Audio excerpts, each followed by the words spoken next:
What you're looking at could be the soldier's uniform of the future, the not-too-distant future. This is the exoskeleton, now being developed by Raytheon Company's newest research lab in Utah. The Exo is a robotic suit that gives its wearer greater strength, endurance, and agility, just like the superheroes depicted in comic books and Hollywood movies. Think of the exoskeleton as an amplifier. Raytheon engineer Rex Jamieson says it's easy to use. Oh, it's very natural. You can get in it today and walk around, no problem. I like the quick movements, like the speed bag and playing soccer with it, and some of the power stuff. It can carry a 150-pound payload and walk up ramps and walk up stairs, which, I couldn't do myself. Raytheon Sarcos, a leader in advanced robotics, is developing the exoskeleton for the U.S. Army.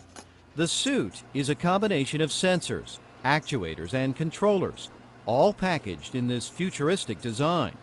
Dr. Stephen Jacobson heads Raytheon Sarcos and this project. He believes invention is a combination of art, science, engineering, and design. People call it different things. Sometimes they call it inventing, sometimes they call it engineering, sometimes they call it being a mad scientist, whatever. But it's to us, it's the process of getting together, understanding of problems, goals, and then designing something to satisfy the need. With the exoskeleton, Raytheon is not only satisfying a need, the company is pushing the boundaries of technology to where science fiction will one day meet reality. The purpose of the device is to augment some of the work that the soldier is doing while they're carrying a heavy load. We're in the SPEAR, Soldier Performance Equipment and Advanced Research Facilities Biomechanics Lab.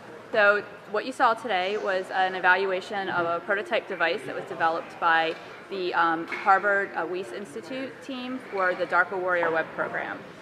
So the purpose of the device is to augment some of the work that the soldier is doing while they're carrying a heavy load, to try to alleviate some of the muscle strain and also the energy expenditure that they have during that task, so that they are more prepared for performing other tasks at the end of a long load carriage mission. Okay, ready? Good. All right, we'll follow you. They are walking 3 miles through our cross-country course, which consists of a paved roadway and then also 2 miles of semi-rugged terrain to give them a more operationally relevant environment to navigate through.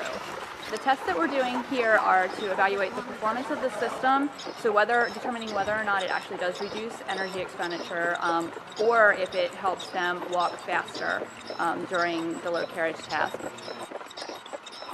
The soldiers wore the system last week in training over the course of 3 days with increasing loads, and took them a little bit of time to initially get used to it, but several of them reported to me on Friday that they felt like they were getting used to the system and that they could feel how it was helping them. My name is Specialist Cacciatore. We're at the Aberdeen Proving Grounds Army Research Facility.